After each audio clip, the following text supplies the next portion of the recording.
정치 사이다.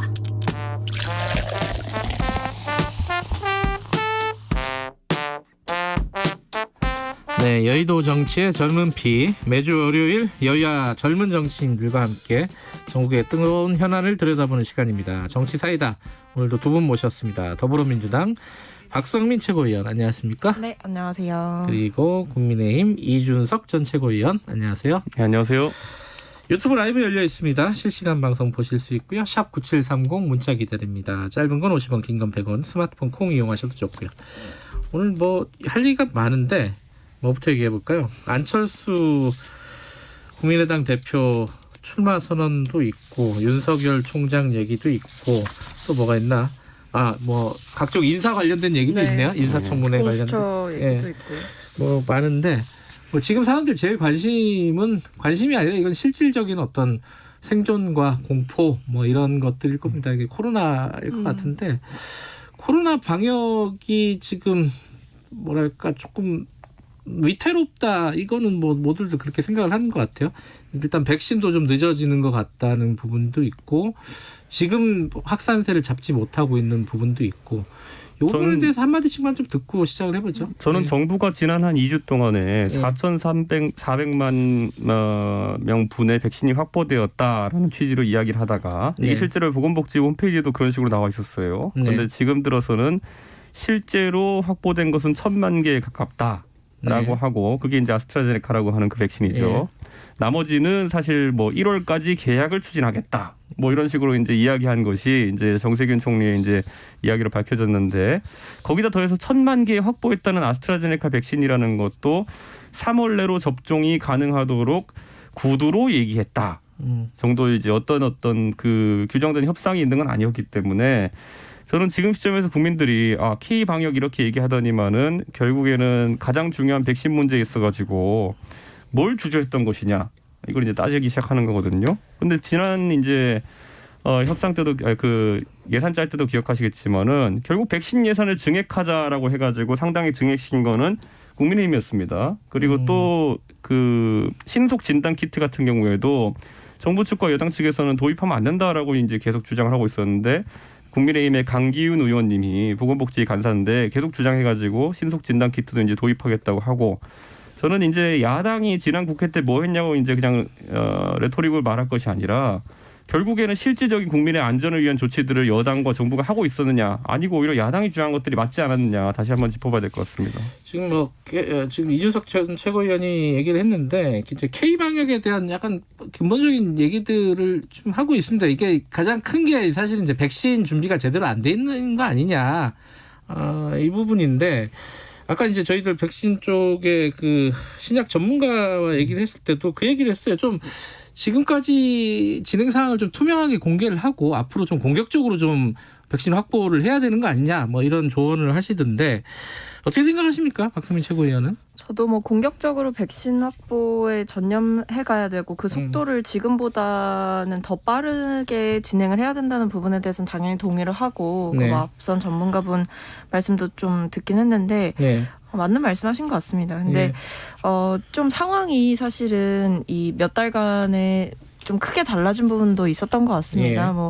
이게 좀 어떤 분들께는 너무 변명처럼 느껴질 수도 있겠다라는 우려는 들긴 하는데 일단 당시에 저희가 이제 백신 의존도가 사실은 높지 않았다라고 표현을 할 수 있는 였습니다. 왜냐하면 이제 지금 선진국이라고 불리는 이제 미국이라든지 캐나다라든지 이런 곳에서 공격적으로 백신을 이제 수입해서 계약을 맺고 바로 지금 이제 접종을 시작하는 이유는 사실 확진자의 수나 이제 사망자의 수 그리고 그 속도가 좀 이제 저희 나라와는 또 비교가 안 되는 부분들이 있었고 그렇기 때문에 거기서는 사실 그 방역 자체가 자체적으로 통제가 안 되는 상황 속에 있었기 때문에 백신에 조금 더 공격적으로 좀 다가가지 않았나 싶습니다. 근데 제가 확인한 바로는 이런 앞서서 이준석 최고께서 우려를 좀 표명해 주셨지만 이런 계약이라든지 이런 부분에 있어서 차질이 없이 진행이 되고 있다고 확인을 했고 실제로 이제 보건복지위원님들께는 이제 좀 더 보고가 구체적으로 가는 모양인 것 같아요. 근데 그런 위원님들로부터는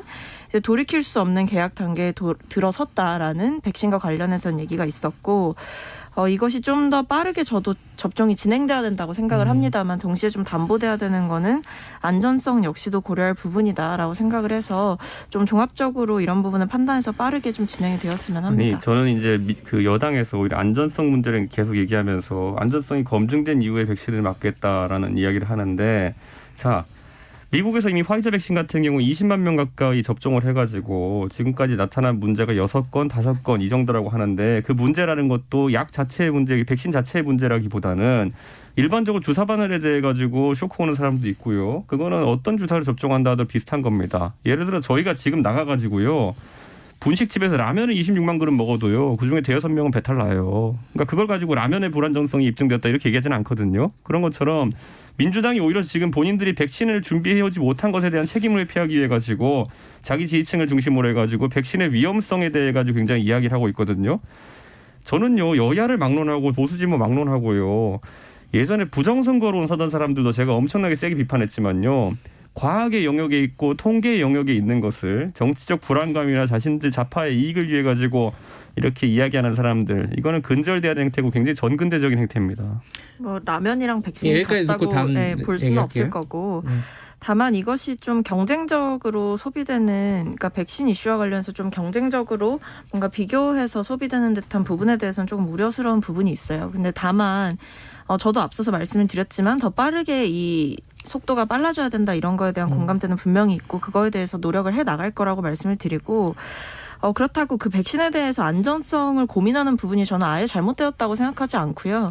이런 부분에 있어서 백신을 좀 더 세밀하게 들여다보고 판단을 해서 계약을 맺어야 됐던 건 맞다고 생각하고 이 백신과의 계약하는 과정 중에 백신 업체랑 계약하는 과정 속에서 좀 불이한 조건이라든지 부정의한 좀 계약 행태가 있었다 이런 부분들 얘기도 사실은 좀 있었거든요. 이런 부분에 대해서 좀 고민이 있었던 것으로 보입니다. 아니 그거를 민주당이 고민한다고 뭐가 나아지냐고요. 미국의 FDA라는 권위 있는 기관에서 그렇게 해서 판단해서 긴급 승인을 하고 예를 들어 3상 진행한다고 하고 이렇게 하면은 그 권위에 의존해서 판단을 하는 것이 첫 번째지. 지금까지 그럼 우리나라에서 우리가 뭐 일반적으로 먹는 식품이나 의약품 같은 경우에 FDA 인증받으면 주가가 오르고 그래요. 그런데 그런 것들을 믿지 않고 지금 민주당이 뭘 보고 결정하겠답니까? 기준이 뭡니까?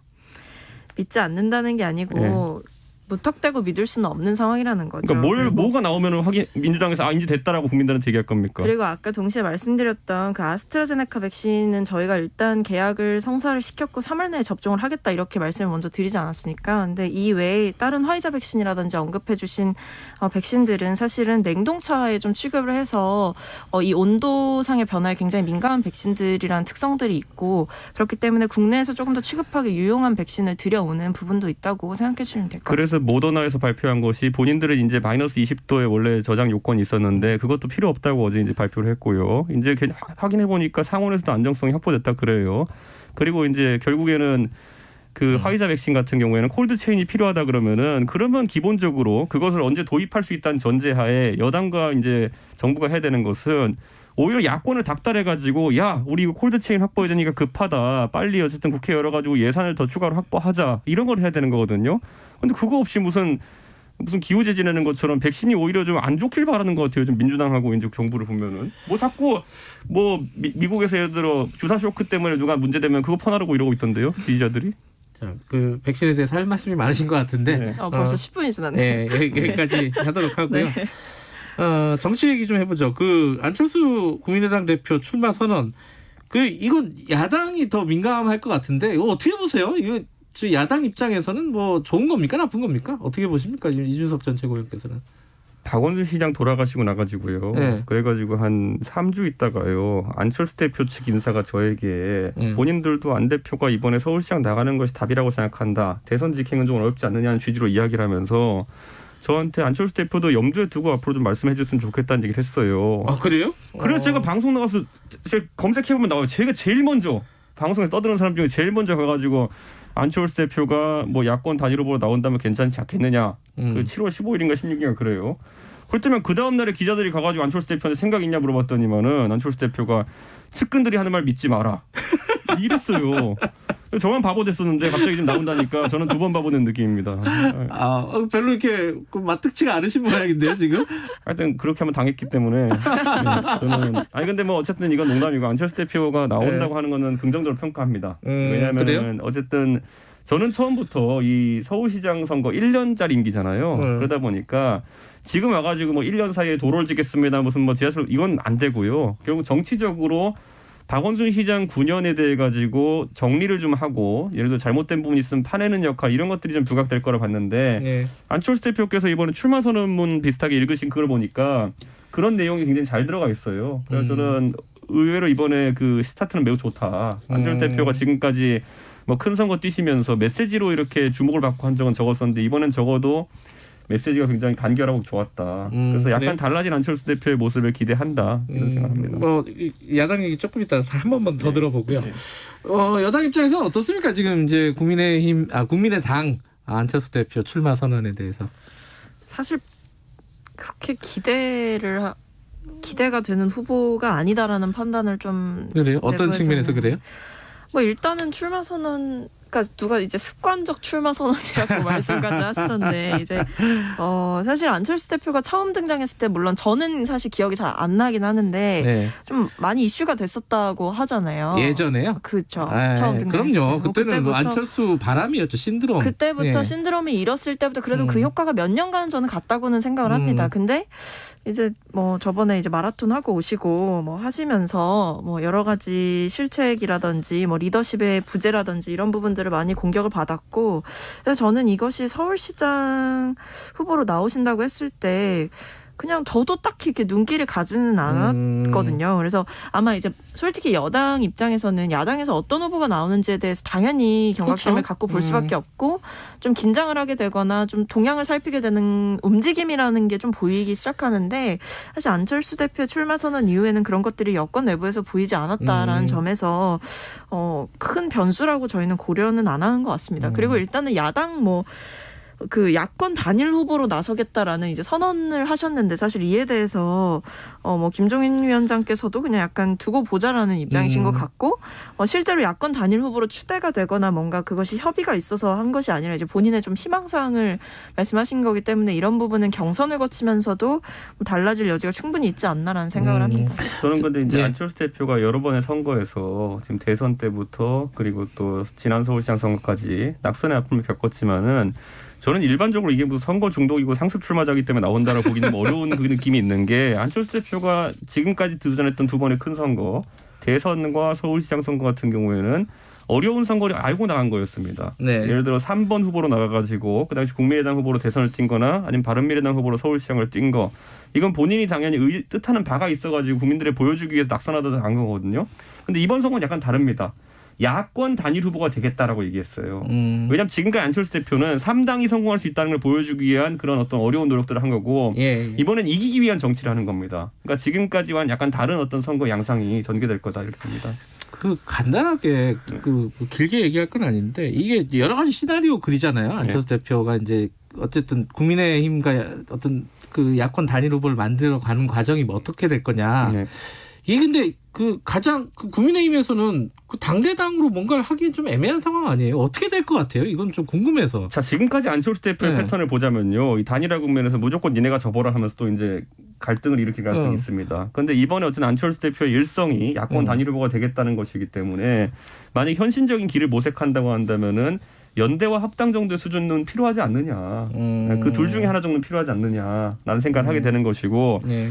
그냥 뭐 예전에 박원순 시장이야 무소속 후보로 나오셨으니까 약간 느낌이 다르지만은 본인이 어떤 당에 소속된 입장에서 그냥 단순 뭐 야권 단일 후보 이런 건 좀 어렵지 않겠느냐. 뭐 그런 생각을 하고 있습니다. 박성민 전 최고가 아니지. 박성민 최고께서는 뭐 할 말씀 있어요? 안철수에 대해서? 아니 뭐 더 따로 덧붙일 말은 없는 것 같아요. 그러면 다른 거 여쭤볼게요. 네. 변창흠 후보자 네. 인사 관련해 갖고 몇 마디 하다 보면 이제 끝날 것 같은데 네. 변창흠 국토부 장관 후보자 저희들이 일부에서 잠깐 다뤘었는데 약간 구설이 많아요. 지금 보니까 특히 뭐 구의역 그 김군 그 사망자죠. 관련된 얘기도 있고 또 이 무주택자에 대한 약간 비하 발언도 좀 있고 이거 좀 어떻게 생각하십니까? 이건 좀 선을 넘어간 거 아니냐 이런 평가들도 일부 있는 것 같은데 어떻게 보세요, 이거? 말씀드리기 좀 민감하긴 네. 한데요. 저는 부적절한 발언이었다고 생각하고 이에 대해서 사실은 그 공직 후보자, 그러니까 장관 후보자로서 지금 네. 이제 심사대에 사실 올라가 계신 거고 네. 앞으로 정식으로 이제 청문회 절차가 진행이 될 텐데 네. 굉장히 부적절한 발언이 있었고 이런 부분들에 대해서 저는 어떠한 해명으로도 사실 무마는 잘 안 된다고 생각합니다. 그래서 이것이 송곳 검증이라고 하는 여러 가지 측면에서 이루어져야 될 부분들이 있는 거고 청문회 과정에서도 특히 말씀하신 것처럼 구의역 김군과 관련한 발언에 대해서는 저는 굉장히 좀 심각하다고 사실은 생각을 했거든요. 그 그러니까 발언. 그게 김군이 잘못해서 그렇게 된 거 아니냐 이런 취지잖아요. 그런 지금. 인식들이 저는 사실 이것이 과연 이제 문재인 정부의 국정 운영 철학과 맞는 가치의 발언이었나라는 거를 생각을 해보게 됐습니다. 그리고 어떤 분들은 이제 이분이 국토부 장관으로서의 업무 능력을 수행할 수 있는 그 수행 능력에 좀 더 초점을 맞춰서 봐야 된다라고 말씀을 하시는데 네. 저는 공직자로서 국민을 위해서 봉사하시는 분인데 네. 이 이전의 인식에 대해서는 짚고 넘어가지 않을 수가 없다라고 생각을 하고 이 부분에 대해서는 저는 비판을 받아도 마땅한 사안이라고 생각하고 후보자의 자질과도 연관지어 생각해볼 박성민 부분이라고 최고위원이 생각합니다. 지금 고민이 많으신 것 같습니다. 저는 네. 박성민 최고위원이 저렇게 말씀하시는 거 당연하다 이렇게 보고요. 예. 다만 이제 민주당의 이제 주류의 생각이라고 하는 것은 저런 생각을 못 받아줄 겁니다. 왜냐하면은 과거에 우리가 이제 결국엔 언행으로서 상처를 준 사람들이 청문회에 올랐을 때 그랬을 때 민주당이 어떻게 대처했는지 한번 보시죠. 2015년에 새정치민주연합 대표였던 문재인 대통령께서 해병대 방문하셔가지고 그때 군복 입고 천안함은 북한의 소행이다. 예, 이라는 것을 명백하게 밝히셨습니다. 예. 이게 처음 밝히신 거라 가지고 굉장히 이슈가 됐어요. 근데 거기에 대해 가지고 이번 정부 들어가지고 통일부 장관으로 임명되었던 김현철 후보자 같은 경우에는 군복 입고 쇼하네라 그랬어요. 그 당시에요. 예, 예. 지금 대통령인 사람이 과거에 처음으로 천안함이 북한의 소행이라는 걸 밝히는 아주 중대한 행사에 대해 가지고 군복 입고 쇼하네라 그랬어요. 이건 두 가지를 다 모욕한 겁니다. 대통령을 모욕했고 두 번째로는 천안함이 북한의 소행이라는 것을 밝혀준 것에 대해 가지고 그 천안함 유족들은 굉장히 고마움을 갖고 있었어요. 그런데 그 사람들에 대해서도 두 번 칼을 꽂고 그 사람을 이제 통일부 장관 임명하는데 그렇다면은 민주당이 거기에 대해 반대 의견을 표시할 것이냐? 아니죠. 천만에죠. 통일부 장관 되셨죠, 그분. 그러니까 저는 변창흠 후보자 같은 경우에도 모르겠습니다. 구의역 김군 사건과 뭐 천안함 사건을 수평 비교하자는 건 아니지만은 그렇다 하더라도 이런 언행의 실수 때문에 과연 변창흠 후보자를 여권에서 지금 방송 나와서 박성민 최고가 얘기하는 것처럼 청문회장에서 여권 의원들이 질타할 것이냐. 절대 그럴 일 없다. 네, 저는 이렇게 봅니다. 박성민 최고위원께서 지금 방금 그냥 사과로 넘어갈 일이 아니다라는 취지로 얘기한 거는 굉장히 좀 고민을 많이 해서 말씀하신 것 같은데요. 그죠? 이거 뭐 어떻게 해야 된다고 보십니까? 이거는? 이준석 최고의 말씀처럼 예. 사실은 청문회 과정에서 여야의 구도라는 것이 또 있고 네. 이제 저희 측의 후보자 장관 후보자로 이제 이름을 올리신 분이기 때문에 사실은 예. 쉽게 뭔가 지명 철회라든지 이런 부분이 이루어질 건 아니라고 생각을 하는데요. 예. 근데 다만 저는 이것을 단순히 엄호하는 차원으로 지나가야 하는 부분이 아니라고 생각해서 뭐 개인의 소신을 좀 말씀을 드렸던 부분이 있는 것이고 네. 잘못된 부분이 있다면 이에 대해서 보다 충분히 본인이 소명해야 하고 본인이 사과를 해야 한다고 생각을 합니다. 그래서 네. 본인이 입장을 밝히셨지만 저는 그런 개인적인 입장을 표명하는 것 외에도 이제 청문회장에서 이에 대해서 반드시 짚고 넘어가야 될 타이밍이 있다라고 보는 것이고 예. 여기에 대해서는 저는 여야를 막론하고 공직 후보자로서의 그 자질을 살펴보는 그 장이잖아요. 청문회라는 게 네. 사실은. 그래서 물론 뭐 이준석 최고께서는 뭐 여당에 대한 비판까지 이제 함께 하셨는데 저는 이제 그 부분까지 제가 언급하고 싶지는 않고 왜냐하면 네. 이제 뭐 저도 예. 그렇게 따지면 사실 막말을 같이 따져서 계속 언급해야 되는 부분이 있잖아요. 뭐 주호영 예. 원내대표님부터 예. 이제 그렇게까지 이제 얘기하진 않겠지만 저는 이 변창 후보자와 관련한 논란에 대해서 저는 정책적인 논란이라든지 이런 부분에 대해서는 차라리 그건 생산적인 논란이라고 보고 네. 구의역 김군과 관련해서 하신 발언에 대해서는 저는 동시대를 살아가는 청년으로서도 사실은 묵과할 수 없는 발언이었다라고 생각을 해서 이 부분에 대해서는 보다 상세한 사과와 섬세한 표현이 또 동반되어야 아니, 할 것이다라고 그, 보는 예. 것이죠. 택시기사 폭행에도 법무부 차관하는 세상이에요. 걱정 마세요. 아니 뭐 그건 그거는- 무혐의인데 이제 앞으로 어떻게 될지 뭐 한번 보죠. 뭐. 그 인사청문회는 없고. 차관 되시고 하신 거 아니었지 않나요? 네? 그 일이? 어떤 게요? 그 예, 폭행 법무부 사건, 폭행 사건이? 정차되고 난 다음에 해도 폭행만 돼. 아니 차관 그러니까 전에 폭행이 했다. 없었다라고 얘기하는 것이 아니라 이제 네. 마치 이것이 사실 통용되는 과정에서 차관이 폭행을 했기 알겠습니다. 때문에 무마가 차관이 됐다. 되고 나서 폭행했으면 진짜 정신 나간 사람이죠. 아니 차관이 되고 나서 폭행했는데 그게 무마됐다라는 식으로 이것이 약간 좀 왜곡되는 부분이 있는 것 같아서 그 조금 조심스럽다는 전창 후보자 말씀드린 다 알고 거죠. 있어요. 국민들이 과거 SH 사장하실 때 하신 거라는 거. 네. 알겠습니다. 두 분 시간이 말씀 됐네요. 감사합니다. 여기까지 듣죠. 고맙습니다. 네, 감사합니다. 박성민 더불어민주당 최고위원, 이준석 국민의힘 전 최고위원이었습니다. 공정하고